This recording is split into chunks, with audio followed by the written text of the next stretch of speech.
So Vinit, under and below, we have 3 situations right now, okay. और विनित कब use करते हैं? जब आप कोई चीज किसी के नीचे और उसमें फिजिकल कांटेक्ट हो। ये पेन दिख रहा है?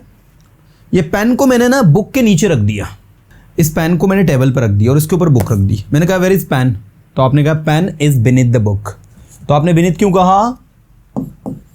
The pen is beneath the book.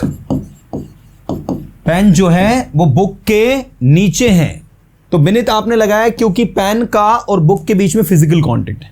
अब यही पेन अगर किसके नीचे हो? टेबल के नीचे हो, तो के नीचे के सेंस में तब जब फिजिकल कांटेक्ट ना हो। Example, the pen is under the table. ठीक है, पहले ये दो को समझ लो आप कि बिनीथ और अंडर में क्या डिफरेंस है। बिनीथ, मैंने कहा बच्चे पेड़ के नीचे खेल रहे हैं, तो children are playing under the tree होगा कि children are playing beneath the tree होगा? पेड़ के नीचे खेल रहे हैं मतलब पेड़ की छांव की बात हो रही है, सो अंडर लगेगा। क्या कहेंगे? The children are playing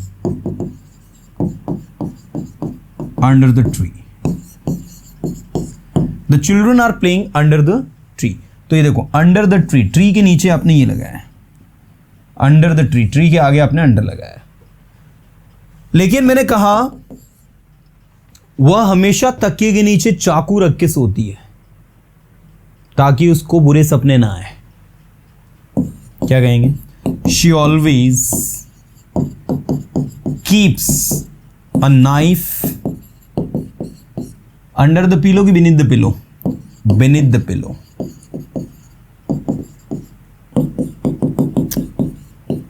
So that she can't have nightmare. बुरे सपने को इंग्लिश में कहते हैं नाइटमेयर, है ना? She always keeps a knife beneath, you can see the beneath the pillow, तकिए के नीचे, so that she can't have nightmare, ताकि उसको बुरे सपने ना आए। So that is the thing, physical contact हो तो beneath, physical contact ना हो तो under। Let's talk about below। तो भैया इसका उपयोग होता है रेशियो परसेंटेज में। कोई रेशियो है, परसेंटेज है, मेजरमेंट है। जैसे आपने कहा कि मैंने 10th में 80 के नीचे परसेंटेज गेन किए, क्या कहोगे? मैंने 10th में 80 के नीचे परसेंटेज गेन किए, तो I got below 80% in 10th class. और किसके ऊपर? 70 के ऊपर, एंड अबव 70।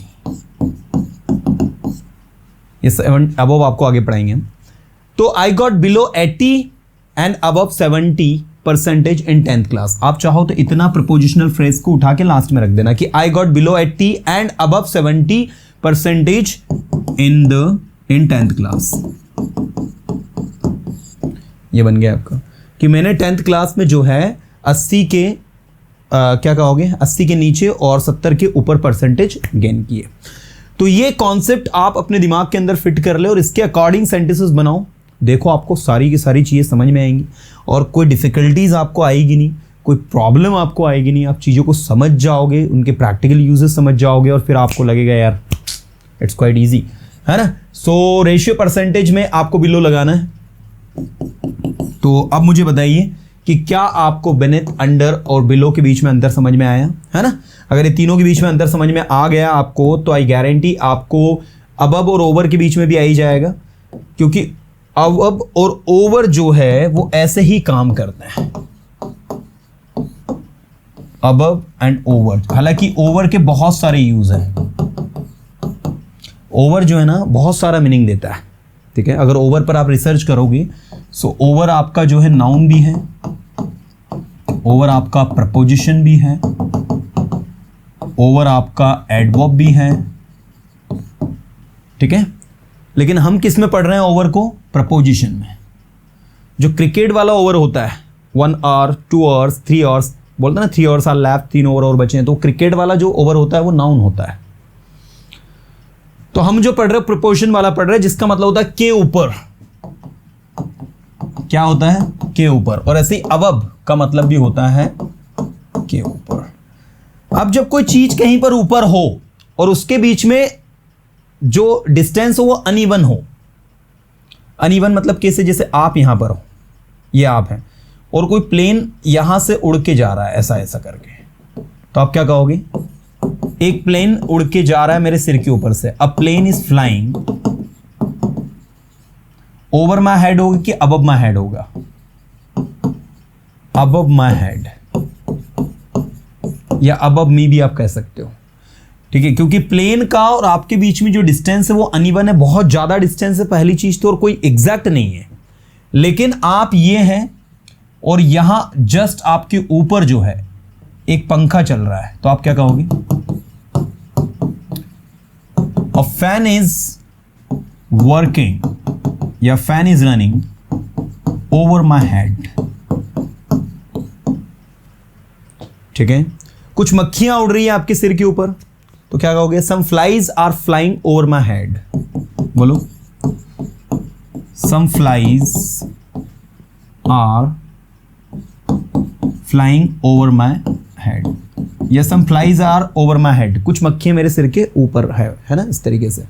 तो बेसिकली आप देख सकते हैं कि जब कोई चीज जस्ट ऊपर है तो वहां ओवर लग रही है, जब कोई चीज ऊपर तो है लेकिन बहुत ज्यादा डिस्टेंस है, अनइवन डिस्टेंस है, या फिर मान लो आप एक, ये कमरा है, इस कमरे में आप यहां पर है और पंखा यहां है, तो ओवर आएगा। लेकिन इस कमरे में आप जो है वो यहां पर है और पंखा यहां पर है, तो ये देखो ऐसा ऐसा बन रहा है, तो अनइवन आ रहा है ना, तो यहां भी अबव आएगा।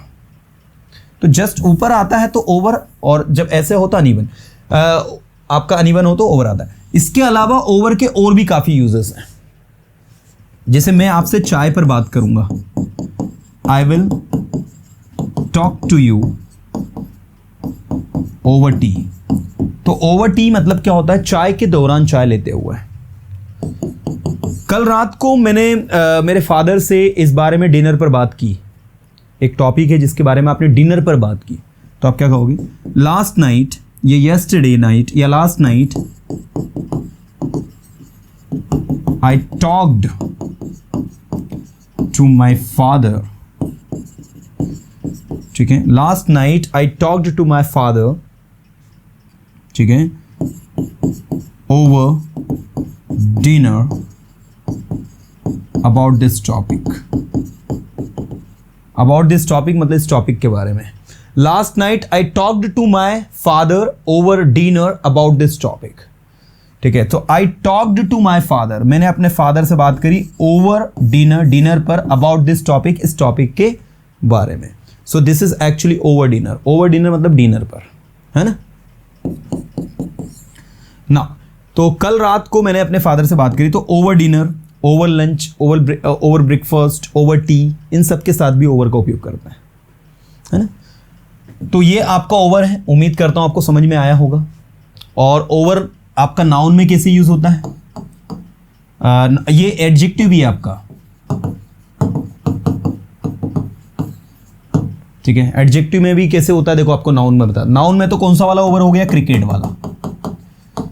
प्रपोजिशन आपको बताई दी हमने कैसे। एडवर्ब में शी इज स्पीकिंग ओवर, वो कुछ ज़्यादा ही बोल रही है।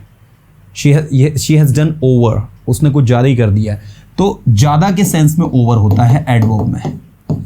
और एडजेक्टिव में ओवर राइटिंग, राइटिंग के आगे ओवर लगा दिया, ओवर राइटिंग कर दी मतलब ज़्यादा लिख दिया, है ना। ऐसे ही आपने ओवर वाटर, ठीक है ना, तो ओवर वाटर मतलब पानी का जो लेवल है वो ज़्यादा हो गया, तो उस सेंस में आपका ओवर एडजेक्टिव में यूज़ होता है।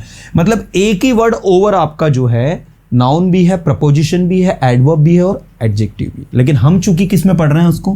प्रपोजिशन में पढ़ रहे हैं, ठीक है। चलिए स्टूडेंट्स, तो ये था आपका अबव एंड ओवर, एंड उम्मीद करता हूं कि आपको अबव एंड ओवर, इसके बाद बीनीथ, अंडर एंड बिलो, ये समझ में आए होंगे। पांचों प्रपोर्शन बहुत ही सरल हैं, कोई बहुत कॉम्प्लिकेटिव नहीं है। एक दो बार आप रिवाइज करोगे तो ऑटोमेटिक क्लियर हो जाएंगे।